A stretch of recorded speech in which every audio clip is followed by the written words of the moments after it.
Hello and welcome back to the On The Ball podcast. This is episode 130 of the show, and we are once again joined by Rowey. How are we, mate? I was all right until 10 minutes ago, and I found out Zach Jones is injured for most of the season now, so that's great. But apart from that, going all right, mate. How are you?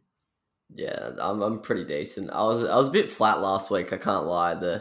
I was very excited for the episode, and then we copped the mega lag that we did. We worked our way through it, but yeah, the episode ended up going up, but it took ages to go up because I don't know why Spotify wasn't feeling me that week. So the world was against us, but hopefully this week the fortunes change and we can get up and about again. It's a bit more of a low-key episode this week. I don't think we hit the hard topics like we have in previous weeks, but we'll still have a good chat. But yeah, decent round of footy. We were just talking about it before.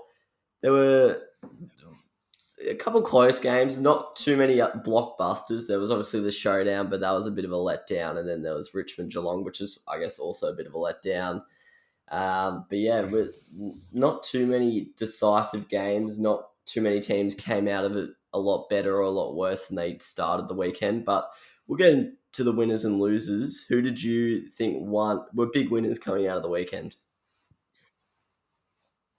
Well, the obvious one was the Cats toppling Richmond, and for the second week showing that the extra avenue to goal in Jeremy Cameron is really paying out its dividends. I think for the first month or so, we saw the overuse of Tom Hawkins in the forward 50. The Cats were very predictable, and I think that's obviously what made them very slow and just almost hard to watch. But now with Cameron in there, they've obviously got two really high-quality tall forwards, and it's the impact that he's having now is more so.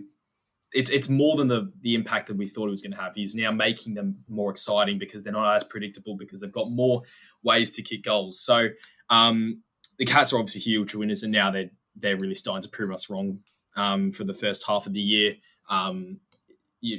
Whether it was Cameron's inclusion that changed it, I don't know. But, they had 440 touches on the weekend against Richmond, who nearly missed out on getting 300. So, I think they've just starting to solidify their top four chances now, which is ironic given how much we talk shit about them at the start of the year. But I still held my own with them and kept them high up in my ladder predictions, and now it's starting to pay off. The D's against the Swans as well was huge. More so the fact that they're just sort of continuing to rack up these wins. I think in most seasons, a team like the D's by this stage would have coughed up a few losses, but the D's are still getting these hard-fought victories. We saw against, surprisingly, North last week. They managed to hold their own for the whole game, and the Swans this week getting the 9-point win in a close one. So they're just continuing to show the competition they're legit. And I think the Dogs as well, a big fight back. They think they played pretty average to get into the stage that they did, but then they just turned it on that third quarter and just came out running and just showed why they're really such a high-quality team. And the high-quality players they've got is expected, but nonetheless, it was a really impressive performance. Yeah, 100% agree with those two. Massive winners, especially Geelong. As you mentioned, everyone was doubting them early, but come out and basically just shown they're not out of the title race. Jeremy Cameron, Gary Rowan and Tom Hawkins combined for 15 goals and along with that 58 disposals. So they were not only kicking snags, but they were also impacting the game. And I was having a little bit of a look at their fixture, and they don't play another top 8 team till round 13. So they basically should have a month of wins, and that's all but going to lock up their top 4 spot. Well, for the meantime anyway. I'm not sure what their fixture's like coming home, but yeah, they're looking like a real good chance at finishing in the top 4 now after what was a bit of a shaky start. And Isaac Smith and Sean Higgins also kicked snags as well. So all three of the new boys really starting to get amongst it, which is good to see.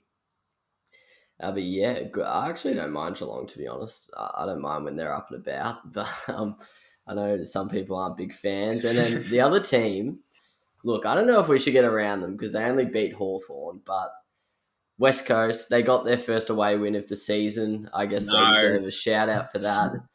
But all jokes aside, they should have won. But I think all right, that's enough.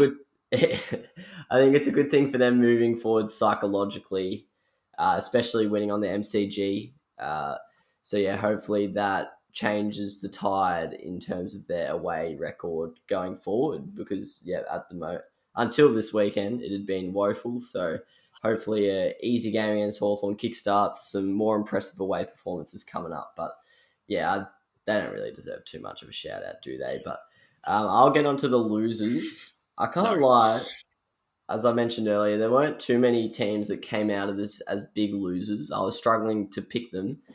The team I just mentioned, I would say Hawthorn's probably the biggest loser in my opinion, just because they weren't very competitive. I actually tipped them for the upset, but they weren't very competitive at all. Lost by 38. It was pretty much all over by like halftime, even though the score wasn't that big. You just knew they weren't going to win. And it looks like they're destined for bottom four, bottom three. And yeah, we've tended to ask this question to Alistair Clarkson about this point of the season in the last few years, but like, where do they go from here? They don't have the youngest list. Yes, they've got some exciting talent, but they've got blokes like Tom Mitchell, they've got Jaeger O'Meara, and I know there's been some talk about it this week. Do they start trading away those blokes because they came to the club to win premierships and they're a long way off. So yeah, I'd say Hawthorn's a bit of a loser. Also, the fact that the crowd was 15K. Like, I can't lie, I do not respect Hawthorn. Like, it's not like Yeah. they've been shite for 20 years like maybe a Melbourne have. Like, they won 3 premierships only a few years ago, and they're already down to getting 15K to a game, which is pretty average. I know it was Mother's Day, but all the more reason to get out to the footy. But that was actually my other loser. And probably sounds a bit weird coming from an NRL fan bagging out AFL attendances because they're obviously way better than rugby leagues. But I was looking at the attendances for the weekend and it was a really low round of attendance because we had the games at the Gold Coast and GWS, both sub 10K. You kind of expect that now. But Hawthorn got 15K. Yeah. North Collingwood only got 20K. And then Bulldogs Carlton only got 25K. So I don't think there was too many COVID restrictions, but yeah, it's not good to see. The weather was poor, but if it wasn't for Richmond right now, Melbourne, like none of the big Melbourne teams are up and firing because the Dogs in Melbourne don't have the biggest fan bases. So I don't know. That was just something I took note of on the weekend, and that was a little bit disappointing to see. Wasn't good to see an empty G for the Hawthorn game, and then the Melbourne-Sydney game as well. There seemed to be more Sydney supporters than Melbourne supporters, which I thought was a bit weird when your team is 8-0. But yeah, I don't know. Like, it's obviously not that big of a deal. Not that we really care as fans watching on the TV, but I thought I'd just mention that because coming out of the weekend, I didn't think there were too many losers. Do you have any other losers to mention?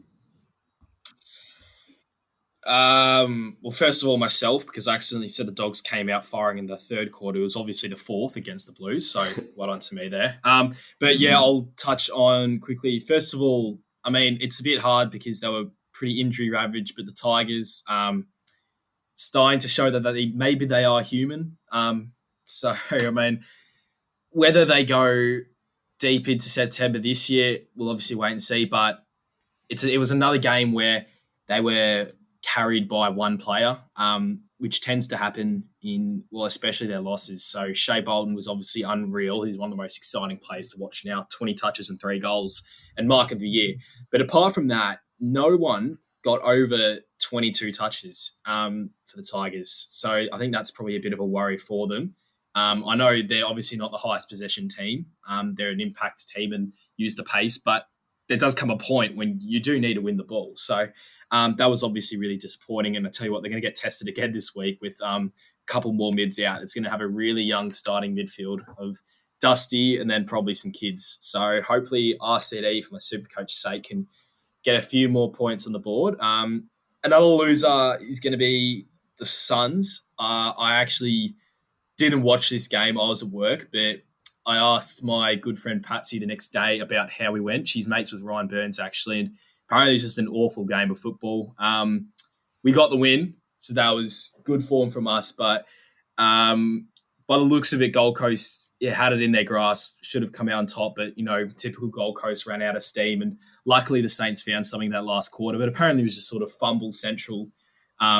Saints just couldn't get a string of play together or take any clean marks or have any strings of play whatsoever. I even noticed that watching a bit of the mini match, but it was good for the Saints to get the win there. But obviously the Suns, if they want to keep on trying to take that next step and be taken seriously, they've really got to be snatching these wins up, because I think there were 3 goals up at 3-quarter time and then obviously choked it. The last one was probably actually the biggest loser of the round. I'm surprised you didn't mention them, was Carlton. Obviously got themselves into a really, really good position against the Dogs, and was going to be a season-defining win for them. Even just an era or defining win for them to topple over the Dogs, who are obviously one of the most informed teams. And then obviously just choked it. It would have been one of the biggest wins in years, I reckon. And unfortunately, I love not being a Carlton fan, because I can sense the frustration from them, and they're just not taking this next step that's required. Apart from Savvy Walsh, who's an absolute freak, this season's been pretty frustrating so far for them. Still obviously expect them to push for finals chances, but it's just another game they had within their grasp, and they just let the other team alpha them. I think that's what happens most of the time with Carlton. Just got very fumbly under the pressure and just couldn't handle the big game nature in that last quarter. So I'd probably have those teams as my big 3 losers of the week. Really hope the Blues can bounce back this week and put up a good fight against Melbourne, because they've obviously come out against the 2 informed teams last week, the Dogs, and then this week Melbourne. So very, very keen for Sunday to see what happens there, and whether they can respond. I don't think Melbourne's going to blow them out of the park. I reckon it's going to be a really good game of footy. I reckon it'll be close. So fingers crossed it will be, and they can bounce back, and hopefully they can have them on the winners list next week. I might go to that game, actually. Yeah, I was thinking about going too. Yeah, I don't know what's happening with COVID, but I think let's go. Yeah, I'm pretty sure we can go to the footy and everything. Let's go. Yeah, that'll be interesting. Yeah, I like your point about the Gold Coast. It always seems to be 2 steps forward, 1 step back with them. They've been in my losers most weeks this season, so I didn't want to be too hard on them. But yeah, that was pretty disappointing. I was expecting it personally, but yeah, it's not good enough from them. Did tips to St Kilda, so I was happy with that one. But yes, all right. Moving into the next section, mate. I haven't done this as usual, but I want to hear your top 8, and then if you want, you can just roll straight into your players of the week. Will do. I love how difficult this top 8 continues to be to pick. Still going to settle with the same 8, but obviously the order changes. Starting up the top, I'm really getting very, very tempted to put the D's there, but I'm still think obviously their run's going to come to an end at some point. And I know there is a serious chance they could be 12-0 or 13-0, but I'm still going to have Port Adelaide in at 1. I just think once they get the likes of Zach Butters and a few others back, and Boak becomes more match fit, and they play a few more games at Adelaide, I reckon they'll finish up on top. I am going to have the D's second, though. I think I am buying into it now, and I don't know. I know they're obviously 8-0 and there's serious chance to go to finish top, but yeah, it's a bit of a weird feeling putting Melbourne at second. But anyway, I've got the Dogs down to 3, even though they've obviously got a very gutsy win on the weekend. They showed that they still, but like Richmond, they are human.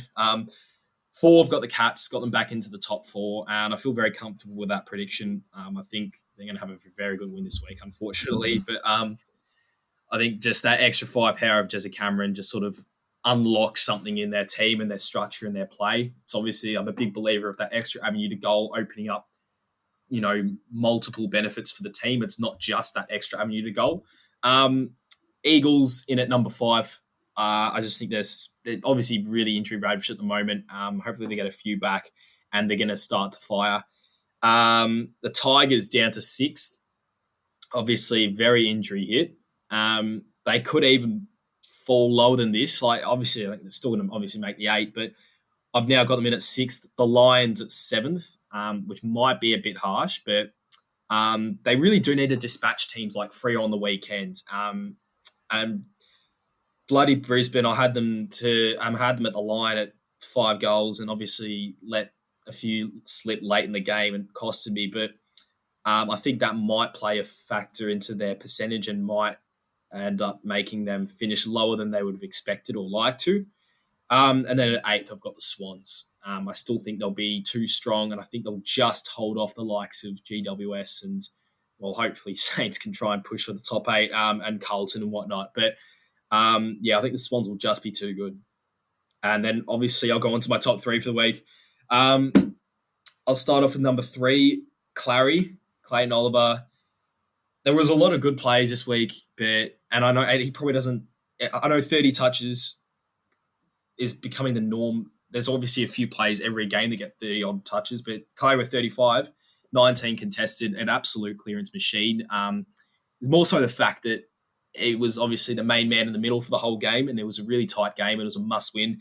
The fact that he just continued to battle for the Ds and was their main man is obviously a big factor. So that's why I've got him in at 3.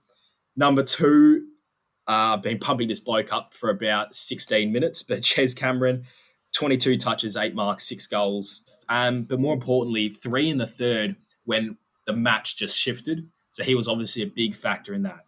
So they weren't all junk time goals. I think only one of his 6 was in the last quarter when the match was over. So 5 of his goals were pivotal in the match. So that's why I've got him in there. And it's not obviously, like I said, it's not just a 10 disposal, 6 goal performance. He had 22. So that was huge for him. And then number 1, the Bont, was obviously fantastic to watch, but also made me pull my hair out because I had to captain either McRae or Bont, and something was telling me Bont was going huge, but I just couldn't. I just knew McRae was a walking minimum ton, and he was, but he only got 100. So obviously Bont went 150, but 32 touches, 6 marks, 8 tackles, and a goal was obviously huge, and he's obviously the Bont. When he has those obviously stats, they're better when the Bont has it because his ability to take advantage of his disposals and stuff, make those 32 touches as worthwhile as 50. So he was absolutely insane for them and was probably one of the main reasons they got over the line. And I'm going to be kicking myself that we took. Well, obviously Billings is a quality player, but we could have had the Bont, we could have had Petrarca in our midfield, but quality St Kilda recruiting, we don't. But nonetheless, he's an incredible player to watch, and I think he's, for now, ended the Cripps Bont debate. I think 2021, the debate's over. I'm not saying it will always be over. Cripps is obviously a quality player and obviously got a lot of issues at the moment regarding his body, but for now, I think Bont's just said, all right, boys, for now, I'm the main man. So, good on him. Good on the Bont. Yeah, I'm sorry, Cripper, but yeah, the Bond's way too good for you, mate. Very fair top 3 there. Rookie of the week, mate. Do you agree? I think James Jordan won the Rising Star, if I'm not mistaken. Yeah. Do you agree with that one? He's been the sort of second, third best for a few weeks now. So it's good to see him finally get the recognition. 23 touches and 8 tackles in a midfield of Clary and Vine and all that is huge. So he's really becoming a very, not just a 22nd player, last named player. He's becoming a really, solid midfielder for them. And I think he's just setting up his career perfectly for them. He's obviously going to be there for a lot of time now, and he's just going to slot straight in when some of the blokes get a bit older. So he's going to be awesome for them. It's definitely time he got the Rookie of the Week, in my opinion. Yeah, 100% agree. He's been a stalwart to the Supercoach sides across Australia. All right, we're doing another redrafting of the top 10 this week as we keep going back through the years. We're up to 2015 this year.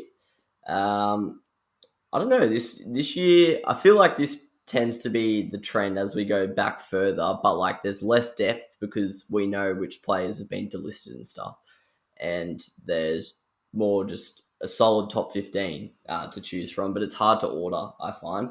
So I'll kick us off. My honourable mentions, I've got a fair few. I've got Gresham, Hopper, Wiedemann, Hardwick, Burton, Miller was stiff, but he's out for the season, so I don't know. Didn't want to put him in my top 10. And then Jordan Dawson was also, I was tempted to chuck him in there, but no, hasn't played enough games for me. I think he All might have right. been mature age as well, Dawson. Oh, okay, yeah, that sounds about right.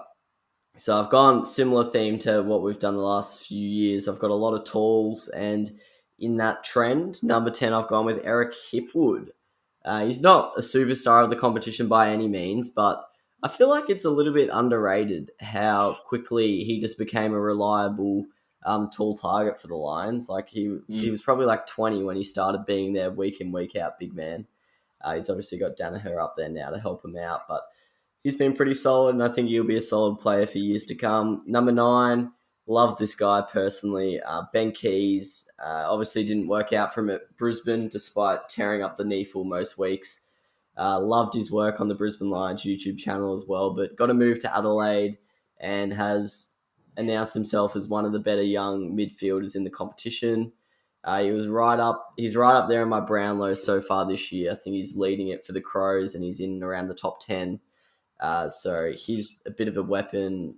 Rory Sloane's kind of taken him under his wing, and he's doing pretty well. Another man at Crow's Land is Tom Duday, or Dodie, however you want to say it. Duday, I think is what they call it. I remember I used to be so confused with that when he was in his like Supercoach rookie season, and everyone loved him. But yeah, I've got him at number 8. Probably the hype's probably died down a little bit for Tom Duday. When he came into the competition, it looked like he was legit going to be a Jake Lever 2.0, but say the last couple seasons, it's not been as dominant, but still pretty solid player. Yeah, exactly. I think I don't remember which season it was, but I think he missed a full season there. Every season. Yeah, so I think he will be a reliable tall defender for years to come. Number 7, probably a bit lower than people will have this bloke, but I guess he's still got a lot more growth to come. But I've gone Darcy Parish at number 7. I just like some of the other guys above him, basically. That's my only reasoning. So he's obviously a very good player. Number 6, I love this guy personally. I don't think we've seen him at full potential yet. His position's still a bit unknown, but Callum Mills, he's always basically thrown in the defence, never really gets to be unleashed in the midfield, which I'd like to see, but whenever he gets a chance in the guts, he does absolute bits. So, yeah, he looks like he'll be a really good player. And I don't know, there's something about the Sydney Swans Academy players. They seem to all just be legends. So he's my number 6. Number 5, this is purely on potential. He can't string 2 games together, this bloke. But Charlie Curnow, I reckon he's one of the most talented players in the competition. He just can't play. So that one's purely potential, but like... yeah, I just think he could be a gun if he can get his body right. Number 4, I've gone Josh Dunkley. I cannot believe Josh Dunkley is the same age as some of these blokes. I thought he was like 27. But yeah, I was pretty impressed by that. I think I don't even think he was a top pick either. I reckon he was like pick 25 or something. So yeah. So impressive drafting from the doggies there. Number 3, didn't know how high to put this guy because I obviously think he's a gun, but I think inside mids are easier to find than tall position players. So I've gone Clover at number 3. Love his work, as you mentioned in the Players of the Week section. Absolutely kills it week in, week out. Last year he actually came 3rd in my Brownlow, so I have great respect for him. Made the All-Australian squad last year, but I just think the top 2 guys, their positions are a little bit harder to find, so... Yeah, Oliver in at 3. Number 2, I've gone with Harry Makai. If we did this before the season, I don't know if he would have even been in my top 10. Definitely not my top 5, but probably not even my top 10. But yeah, he's shown himself to be one of the better young forwards. I think the Kings and stuff steal a lot of the attention away from blokes like him, but I think now he's kicking a lot of bags. He's starting to get a lot of attention. I think everyone's starting to see how good of a player he can and will be. And then number 1, I'm sticking with it, Jacob Weitering. I think this bloke's just a certified gun. I think everyone agrees with that. Made the All-Australian squad last year. Remember watching a game, I think it was Port versus Carlton last year up at the Gabba, and Port were just dominating inside 50s, and Weitering was the only thing keeping the Carlton backline together. He was just somehow marking Dixon and also taking intercept marks. He was just absolute beast, similar to like a Harris Andrews type, I reckon. They just have the ability to defend about three blokes and cover about 50 square meters at once. So, yeah, for me, he's going to be a gun in the competition for a long time. So I'm happy with him at number one. Rowey, what about you, mate? Yeah. I'll start with the honourable mentions. First of all, Tommy Duday. I think he was the first shock of that draft. I think he was predicted to go in the 60s or something, and then Adelaide just whipped out Tommy Duday in the teens. So that was a big shock. But nonetheless, has obviously been a very good player, and sucks that he injures himself about every 2 or 3 weeks because he's such a talent and he's a real leader up at Adelaide as well. Harry Himmelberg as well, another honourable mention, couldn't quite fit him in there. Blake Hardwick as well, I think is one that just never gets touched on, but he's just a solid defender for them. He was recruited as a forward, given he kicked absolute bags in his junior years, and then now just become a lockdown defender. And Bailey Williams for the Dogs as well, someone we didn't really touch on. But at number 10, I've actually got the same as you, Eric Hipwood. Straight away became one of their big men up forward. I know Josh Shackey was taking a pick too, and God knows how, but Hipwood just overtook him straight away and just took the shine off, took all the hate off Shackey, which has probably worked out for him well. But Hipwood has obviously been very solid for him. He's averaging, he can't go higher. I know I'm big on these key forwards. It's hard to find them, but he's averaging in his career, I think, 10 or even less than 10 touches. And for those to be a quality tall forward and you're averaging those amount of disposals, you need half of them to be goals, and they're not. So for that reason, I'm going to have him at 10. He's obviously very athletic, and he's, if he could just get some more touches and goals and all that sort of stuff, he'd be an absolute freak. But at number 9, I've got my man Jade Gresham. I don't know if this is St Kilda bias or not, but when fit, obviously he's an absolute star. Tried him in the midfield, and it kind of worked, but kind of didn't. I think his best position, sort of that half forward role, provides some major X factor, which the Saints list lacks deeply. I've talked about that a lot in the past. So he's very vital for us. At number 8, Darcy Parish has really started to show that he is the midfielder we all thought he would be. Obviously, he had that huge game on Anzac Day, and I think for his sake and just for the AFL's sake, we can finally see how good he was, because he was obviously very highly touted in his draft year. So hopefully the Bombers will just keep on playing him in there and not off the flipping half-forward flank. At number 7, Charlie Curnow, one of the biggest talents, I agree. Just haven't even seen him since I think it was 2019, which sucks because he's an absolute animal up forward. I think there was that bag of 6 against the Dogs in one game at Marvel. I think Dunkley racked up like 200 Supercoach or something. Yeah. But I just hope he comes back soon so we can see a bit more of that, because the competition, he's one of those players that makes the AFL so much more watchable and so much more exciting, and makes Carlton more exciting. In number 6, I think I've got someone that you didn't even put in your top 10, Jacob Hopper.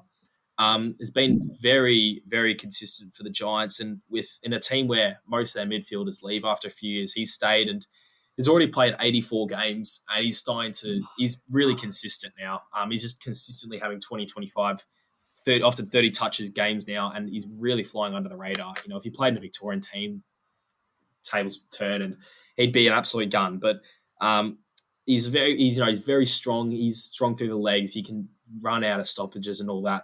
He hasn't got like the quickest speed, but he's got really good acceleration, and that match with his strength just makes him perfectly built to be a modern day midfielder, and he'll play 200 plus games. Number 5, Callum Mills. Obviously hasn't been able to. He's good enough to, but hasn't been played in that midfield full time. But he's very versatile. He's got a lot of talent. That's the reason why I've got him ahead of Hopper, because when they need him down back, he's down back. But if he needs to play midfield, he will, and he doesn't just play midfield; he rocks it. So he's awesome for them in there. And number 4, Josh Dunkley, was taken in the 20s. Surprisingly, he was a Swans father-son, and he wasn't actually matched. So the Dogs bid on him in the 20s, and the Swans elected not to match. So came back to bite them, considering the next year he won a premiership in his debut year against the Swans in the team that didn't choose to pick him. And then this top three was very, very hard to pick. And I'm going to go at number three. This is very stiff. At number three, I'm going to go Harry Makai just because this is the first season we've seen of him. He's obviously now leading the Coleman. But I just think the next two are just I can't put Eddie the next two at number three. And the only reason I put Harry Makai number three is because the others have shown a lot more. They've obviously shown more in their previous years, but obviously, given Harry's a tall forward, he's not really expected to hit the same heights as the others in his first few years. But I just wish I could have a three-way tie, but for the sake of argument, I'll have him at three. At number two, Jacob Weitering is obviously a freak, and you pencil him to be an All-Australian fullback for years to come. But at number one, given the fact that I think he'll win a Brownlow, obviously at some point in his career, I've got Clayton Oliver. It's the only reason. I thought about obviously putting the two talls first, but then I thought he's obviously got Brownlow potential written all over him. So once I thought about that, I just thought I've got to have him in at number one. Same reason for my Cluggage a few weeks back. So, going to round it off with Clary, who was the weirdest looking unit in his draft year. Just looked fat and slow, and I don't know. It was just. I remember there was one image posted on the AFL where he was just. I know he had the ball, but it was just layers and chins and everything flying and flapping about. It's quite funny. I'll bring it up because he just does not look like an AFL player, and even the journalist commented on it. Like, he's a big boy, I think they said. But apart from that, he's obviously an absolute freak, Clayton Oliver. So to the best two actually, these top two, the best looking players in the AFL, Clary and Weitering. I'm gonna have them rounded off for the 2015 draft. Yeah, very, very good there. I can't lie, we're actually pretty similar there, I reckon. Gresham and Yeah, Hopper were my two differences, but they were my top two honourable mentions, actually. So if we did a top 12, all of your 10 would have been in my 12. So it's not bad from us there. All right, time for a bit of a Supercoach chat. I've been waiting for this one all week because I need to get this Duggan shit off my chest. All right. So basically, I'll explain to the listeners what happened. Rowey already knows, but I'll cop part of the blame, all right? But I'm sorry, it's not my fault. I think the news broke at around Friday.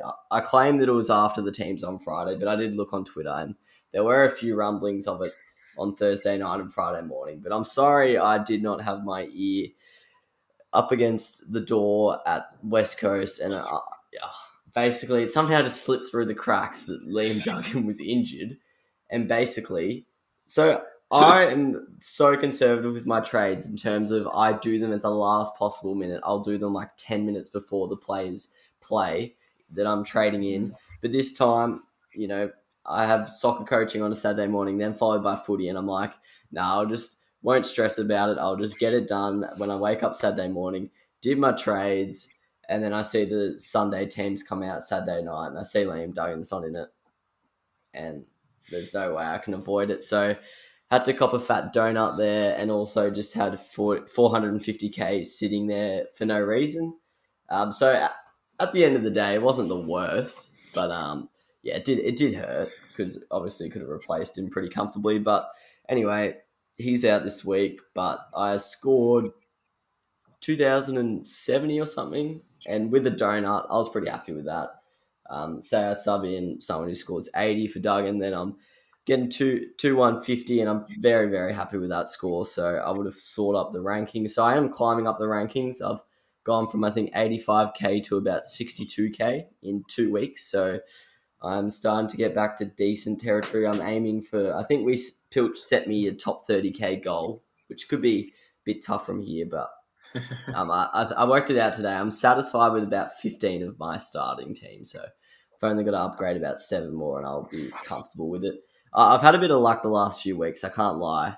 Like the likes of Josh Kelly and Tom Mitchell have started to hit primo status again, and I've just been patient with them, so that's been nice. But yeah, the Duggan injury hurts. All my pods have seemed to be injured this week. Yes, they've probably been dud selections, but that does hurt. But looking at the primo targets I'm looking at this week, I'm looking at 3 midfielders, but due to Nathan Murphy's concussion, who I brought in last week. I think I'm just going to have to bring in a defender, considering there's no rookie defenders this week. But for me, Bontempelli was my number one man. However, I don't think I can afford him without trading out an underperforming premium, which I don't want to do. So then my next man would have been McCluggage. So I was looking at McCluggage, but I don't want to cop a donut. So I'm bringing in Sam Doherty. For me this week, he is the best defensive option. Jordan Ridley's still going to be dropping in price. I think Shannon Hearn's also someone I was looking at, but I don't even know if he's back from injury or if he is still going down in price. Don't go there.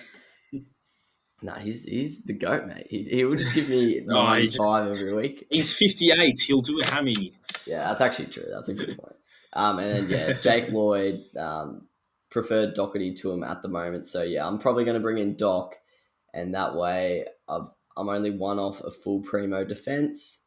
And, that hurts about Nathan Murphy. I know you got him in as well, but we'll probably just have to cop it this week, won't we? But, who are your interesting premium trade targets this week?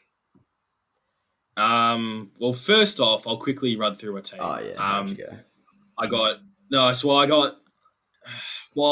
2249. Could have easily been 2,300 if I had done Bont over Makai, which I nearly did. But I just didn't. Obviously, very happy with the likes of Anthony Scott, who managed to get 85, and so did James Jordan Powell, got 70 odd.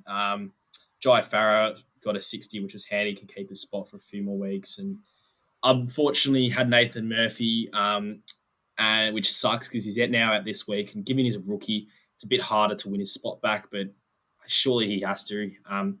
The week before that, he took nearly Mark of the Year going back and just showed that he's a Collingwood player that has heart, which obviously they can't buy at the moment. And then obviously the way he got concussed was putting his head over the ball as well. So hopefully he gets brought back in next week. But for me, well, first of all, I had 300k last week, hoping I could do double upgrades this week, but I've now reassessed. There's no good rookies. I was planning to get another downgrade next week because I always plan my trades 3 weeks in advance and who I'm going to target. There's no good rookies next week. Hence, I'm doing another sort of one sideways and one downgrade again. So at the moment, I've got 427k in the bank for next week in order to strike. Last time I did that, it was 2016 and I was ranked 17th in the world. It was about round 11, and I struck in. I got it. It was the year of Will Hoskin Elliott and all that. And I took out Hoskin Elliott and someone else for Dusty and Hannah's, who were both 600k. And I was already ranked 17. I thought I'm going top 10 here. And then obviously it was the week when that was literally the week when Hannah's began his downfall in his career. So I could not have timed that any better. So hopefully it doesn't happen next week. But at the moment I've got 427k. And I'll basically run through who I'm targeting for next week. This week, I'm going down to Caleb Poulter from Sam Berry just to free up about 90-odd K or 100K. And I'm getting rid of flipping Tom Phillips finally. And I can't believe I'm going to say this. I'm going to go to Aaron Hall, who's 419K forward. He's obviously playing off half-back. And obviously his scores, his price has been hurt because he's been the sub and he's been out with injury. So obviously, apart from that 6 and 37, which are obviously those 2 games, he scored 81, 133, 106, and 113. So, and the North like him. They highlighted his halfback performance on social media. So clearly they want to keep him there. And I mean, in North, it's not worth tagging anyone, so he's not going to get tagged. So hopefully he can just keep him and Zeeble can keep on racking up touches for them. I think Zeeble to Hall's a popular play for them in the game. So I'm hoping he rises to about 500k, and if I need to, I'll flip him to a 500k primo. So I'm doing that in the hope that next week I can use my 427k to upgrade Cozzy, who's going to have to stay on my field this week because of Murphy, but he is playing North. So hopefully he can kick a bag. So I'll get Cozzy to hopefully Jaden Short or someone. And either Harrison Jones or Bo McCreary to someone like Dusty Martin if he hopefully pulls through this week and shows that he'll be a top 6 forward. So basically upgrading 2 baseline rookies to 2 top 6 or top 8 primos. So hopefully that'll take the team to another level. But in terms of this week, Obviously not targeting anyone for primos, but apart from Aaron Hall, but the likes of Bod, Merritt sub 600, so he's not going to be like that for too long because he's obviously a weapon. Ridley sub 500. I can't see him going much lower. His break even's about 100. He's in 115, 117, and he can easily get that. We've seen what he did at the start of the year, and he played a lockdown role in Toby Green on the weekend, so that obviously hurt his scoring potential. Titch is 525 and has a really good buy, so that's another one that people should probably consider as an M7 or M8 come the end of the year. But yeah, in terms of which primos to target, it's really just about looking at what your team's going to be like in the buy rounds. I know that specifically my defense at the moment, I've got 5 primos and it's lined up like it's like 2, 1, and 2 over the 3 buy rounds. So I know who I'm upgrading Cosy to. It's the one that currently has the 1 primo in it. So that's going to be handy for next week, and that'll probably be Jaden Short. Apart from that, yeah, no one else to really target. I can go straight into the rookies of the week to target. Obviously, Caleb Poulter's the big one, who scored 81 on the weekend. He's playing on the wing, 117k DPP. He's just screams by now. Number 2, RCD would not have done this if it was Friday night last week, as he's atrocious. But they've just lost 2 of their starting mids, Tig. So he should hopefully cement his spot at least until the bye rounds. He's obviously only needs 1 good score and he'll lock that in. But he was pretty poor, but nonetheless has all right scoring potential. And number 3 is actually Matthew Owies from the Blues, who seems like he's kicking a couple of goals for every week. So he's one of those sort of Bo McCreary types, but means he has decent job security. So hopefully he can keep that up. And I've got him in just ahead of Ryan Burns, just because I think Burns is going to be the scapegoat of one of our losses. He's going to be taken out for no reason when we lose by 10 goals this weekend, probably, to the likes of Luke Dunstan, who can't kick, but just because he's too good for VFL level. So it's the only reason why I've got him. Well, I've got Owies over Burns, but yeah, the super coach is looking all right. I just want it to be Sunday night so I can do those 2 trades for my 420k.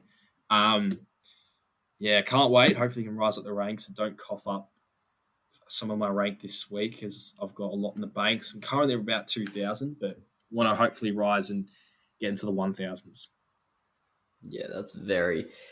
I hope you get there, man. That'd be a very good achievement. Yeah, I'll be honest. There's not really a third option I'm looking at for rookies. It's definitely either Poulter or RCD. At the moment, I'm going Poulter, but the only thing that's putting me off is, for me anyway, I don't know about others, but he has the round 14 bye, which for me, I have about 15 players out at the moment for that bye. So I'm trying to ship off players from that bye round, which I am doing this week, and bring in players who aren't, but he's just probably too attractive to turn down.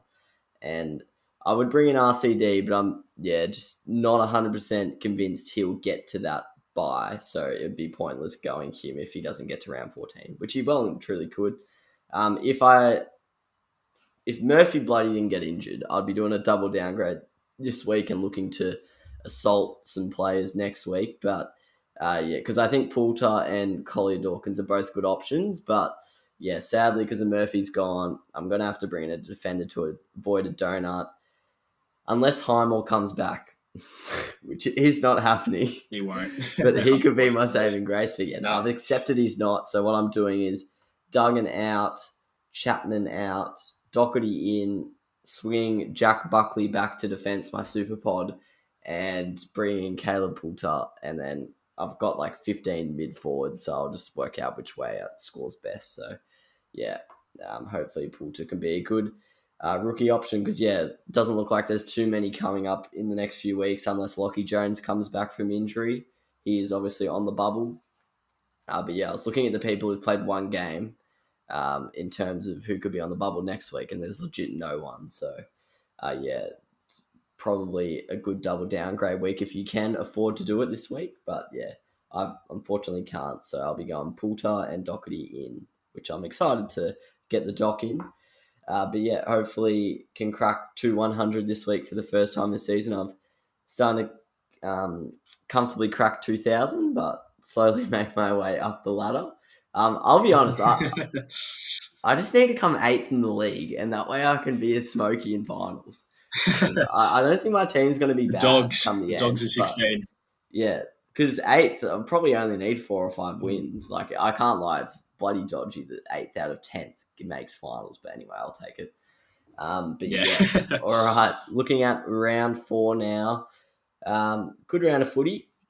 I've done my predictions a little bit differently this week. I've just looked at the 9 fixtures without any betting odds, and I've just put down what I think the result will be, and then I've matched that up against the odds and seen which betting lines and upsets I like based off that. So, sure bet of the week. I'll start us off. I'm not sure what you'll be going with here, Rowey, but West Coast at home, probably a deserved sure bet almost every time, but especially when they're playing an out of form Adelaide Crows. They've won 17 of their last 20 at Optus Stadium. They're paying $1.10, not at full strength, but they weren't at full strength against the other teams they've played at home, and they've already demolished a fair few sides. They demolished Freo, they demolished Port, they beat the Pies comfortably. So I think at Adelaide will be another stroke in the win column for West Coast, and I don't see any other way that match will go, to be honest. Your sure bet of the week, Rowie? I've got that one in there. But I've also got the Cats against the Saints. Yeah, well, look, by the way that my good friend Patsy describes our win, it wasn't even worth watching. Apparently, it was just a shocking game. And I think Cats are going to take advantage of that. They've obviously hit form with Jezza coming in, and I think that partnership up forward of Jezza, Hawkins, and Rowans is going to be too good. So I think they're going to win. I think they're going to win very comfortably Geelong. Saints have not done well in prime time this year. So I think we're just going to be under fire again, at least until Collingwood play the next day. So, yeah, hopefully we put up a fight. But I'll tell you what, I'm going to be mentioning this game in the spread segment coming up as well. But I'll let you get into your upsets. Yeah, unfortunately, I will be too. But upset of the week. Upset of the week. I was actually taken aback a little bit when I saw these betting odds after I did my tips. But Freo to beat Essendon. I'll be honest. I think the same thing happened for Carlton Freo, and then Carlton came out and whacked Freo. So maybe I don't know what I'm talking about. But Freo have lost a couple on the trot. A few not disappointing performances, but losses nonetheless. And basically, they need to win this game to keep the top 8 in distance. Sydney are probably their main rivals for that number 8 spot, and Sydney's starting to run away with it, even though they did lose on the weekend. But they're looking a lot better than Freo at the moment, home and away. Freo are paying $2.19, and I just can't see why they can't win. Essendon basically never get smashed at the moment. They either win or lose in a tight one. But yeah, Freo hopefully stand up against the Bombers this weekend. So that's my upset of the week. Rowie, what's yours? There's a few. I've got a couple. First of all, I think the Giants against the Tigers is a huge one. Tigers obviously just don't have a midfield now, and I think it's going to be... I tell you what, that's Saturday night. There's 2 awesome games, and it sucks that I'm only going to be able to watch one of them closely. But nonetheless, I think the Giants might get over the Tigers there. This is obviously the type of game that the Tigers will prove me wrong and they'll come out and win. But just look here, I want to see the teams and just how weak Richmond are, especially in that midfield, before I sort of solidify this call. The other one, I love to be saying this, I reckon North are going to get their first win of the season against the Hawks. I really, really hope it happens because I've already got them in a multi. But yeah, I think by the way Hawks are playing, they're just not showing any sort of promise. And North obviously aren't really either, but the last few games they put up fights against the D's and then the Pies, and I think this will be the week where they strike. And I think Hawks, I think these are going to be the bottom 2 teams come the end of the season, and I think this will be the win that they get North. I think I don't know whether it's my high on the Aaron Hall factor or whatnot, but I just think they're going to do it. I think they're going to, because as we've always said, it's just near impossible for a team to go well this season 0-22. I think North are going to get this one. I really do. For the sake of my bank account and just the AFL in general, they've got to get a win. and I think it will happen this week. Yeah, I tipped them last week and got burnt, so I'm a little bit sour on that topic. But yeah, it's a good chance. This game deserves to be played in Tassie, and it is, so that's good. But yeah, that can definitely, I can see that happening. All right, into the most appealing betting lines of the week. I'll run through mine. I've got 4 here. Not sure how passionate I am about all of them, but the one this is in most confident to least confident, pretty much. The line for the Geelong St Kilda game is 16.5. I know you mentioned that, but yeah, that's not much, is it? That's 2.5 goals. So I think Geelong a very good chance of doing that. When I was drafting up my tips, I had Geelong by 30, so not 30 goals. That is 30 points. So that's comfortably covering the spread. So I think they're a good chance there. Obviously, I had Freo as my upset, so their line's also nice. Bit of a shock one, but Carlton, Melbourne, the line's 22.5. I reckon Carlton might cover that. They might make it a tight one against Melbourne. Melbourne have had a couple close ones recently, and I think Carlton might do it again. And then this is tough. This is a road prediction, but they are my sure bet of the week. I think they will beat them by 50 plus. West Coast versus Adelaide. The line's 37.5, but yeah, I just think Adelaide. I think they've lost their mojo after that first month, and I think West Coast will kick away. Well, that's how I see it happening anyway. But what about you? Yeah, that Geelong, 16.5 is just too good to pass up. I'm in the process of adding it into a multi now. And then West Coast, obviously 37.5. I think Eagles just win by about 5, like 9, 10 plus goals. I think their attack will just be too good. Simple as that. And yeah, the Optus factor as well, I think will be huge for them. So yeah, I think Adelaide are just obviously we're just on a bit of a high in those first few weeks, especially coming off the few late wins last season. But I think it's back to reality. They are in a rebuild, and they'll just get shown up by the Eagles this week. Hopefully, they put together a good game and a solid game and make it close. But I just can't really see it happening. But yeah, it should be a good weekend, actually. Got the Battle for the Spoon down in Tassie, the Q Clash, Port versus the Dogs. That game you mentioned before, the 2017? One of the grand final rematches. I don't bloody remember which one it was. In the Richmond GWS game. And yeah, Melbourne 19. Carlton. Melbourne, 2019. There you go.